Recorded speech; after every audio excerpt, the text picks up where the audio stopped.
Буквально через несколько дней начнется очередной этап мажора Берлин 2019 от StarLadder. Два этапа мажора уже позади. Как вы можете видеть, у меня все выполнено, и я уже имею золотую медаль. Я ни в коем случае не хвастаюсь, но все равно хочу вам показать, как у меня это получилось. Давайте перейдем в этап претендентов. Здесь я угадал 7 из 9, угадал бы 8, если бы в последний момент не поменял на форс. Я скинул ссылочку на предыдущий ролик в описании, где я делал прогнозы, и там я ставил Avenger. Во втором этапе у меня менее позитивная картина. Я еле-еле угадал 5 команд. Вы можете наблюдать, какие именно. Но все же угадал. И тем самым мы получили золотую медаль. Давайте перейдем к прогнозу на последний этап плей-офф. И здесь мы обнаружим, что все далеко не очевидно. Прежде чем вы начнете делать какие-либо прогнозы, вы должны обязательно себя спросить, чем вы привыкли руководствоваться в этом случае. Кстати говоря, чтобы получить бриллиантовую медаль, нужно угадать 2 команды здесь, 1 команду в полуфинале и обязательно нужно угадать финалиста. Представьте себе, насколько это становится реальным. Шансы крайне малы. Чем же буду руководствоваться я? А также почему я не буду следовать инструкциям каких-либо аналитиков. На самом деле аналитики тоже люди. АКС это приличный рандом, и поэтому они часто ошибаются. А следовать я буду статистике, а именно последним играм данных команд, ближайших, то есть игр. Ну а также посмотрим еще один вариант, который поможет нам сделать первые прогнозы на четвертьфинал. Давайте с вами посетим сайт букмекера GGBet, выберем мажор Берлин 2019 и посмотрим, какие здесь коэффициенты. То есть сейчас мы будем руководствоваться статистикой, то есть мнением большинства людей. Посмотрим. Ents Renegades. Здесь, по мнению большинства, будет побеждать Ents, почти что с превосходством коэффициентов в 3 раза. Следующее. Vitality Avenger. Здесь то же самое, почти что в 3 раза. Vitality. Na'Vi Energy. На самом деле здесь также, по мнению большинства, чуть больше коэффициент на Energy. То есть, точнее, чуть меньше коэффициент. Естественно, Energy здесь должны побеждать, по мнению большинства. Далее Astralis Liquid. Почему-то здесь Liquid стоит коэффициент меньше. То есть здесь должны побеждать Liquid, по мнению людей. Но здесь стоит учитывать, что Astralis огромный опыт. Они взяли 3 мажора подряд. Такой опыт, извините, не пропьешь. Ну а Liquid с трудом прошли в плей-офф. С огромным трудом. Я не знаю, почему многие считают, что Liquid пройдут до финала.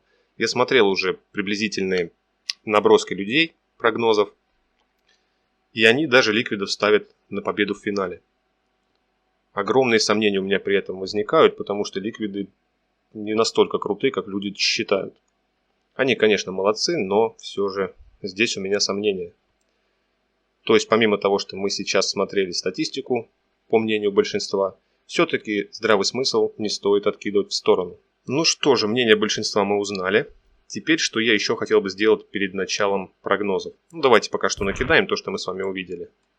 Мы с вами увидели следующую картину. Здесь, ребята, как бы большинство не считало, Ликвидов я не буду ставить. Astralis. Давайте теперь посмотрим последние матчи. Я хочу вам показать одну интересную картину, которая вас должна заинтересовать. Итак, в матче мы перешли. Выбираем, допустим, групповой этап. Я хочу вам показать команду Energy. И по какой сетке она шла? Она шла по тяжелейшей сетке. Ну, за исключением Renegades. Победа у Renegades. Победа у Ликвидов. BO3, не дав ни одного матча, Astralis, Energy выигрывают данную схватку. То есть это стоит понимать, что Energy неплохо справились со всеми топовыми командами. Давайте посмотрим, по какой сетке шла Astralis.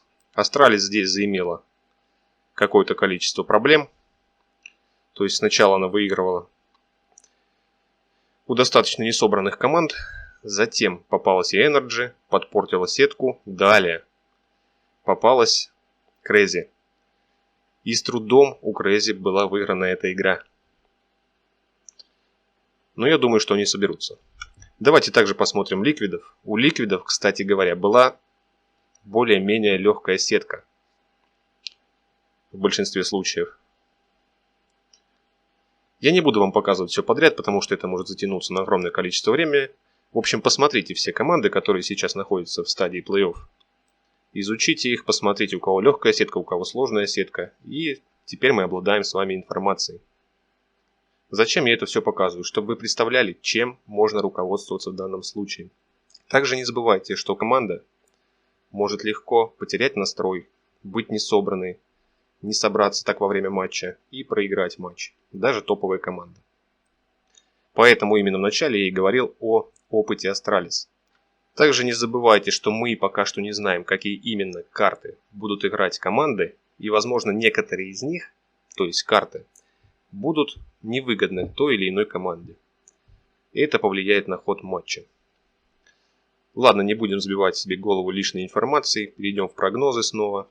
Давайте накидаем сетку, значит, полуфинала. Сюда поставим Энс.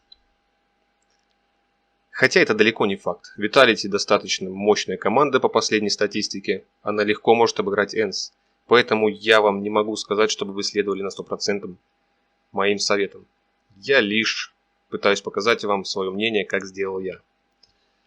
Energy Astralis. Ну, Energy обыграли уже Astralis, но не факт, что Astralis подсоберутся и выиграют Energy. Вообще не факт. Ну, все-таки я сюда поставлю Energy. Также многие ставят Na'Vi аж на победу в гранд-финале, но что-то у меня огромные сомнения. Команда это может так сделать, но они непредсказуемы. Ну и в этой схватке может победить Энс, может Energy.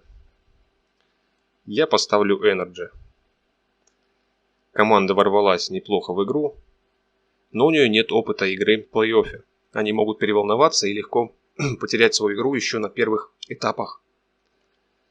Но я думаю, что оставлю как-то так. Возможно, я еще сделаю какие-то изменения. Если я их сделаю, то я прикреплю обязательно комментарий под видео. Так что следите за событиями.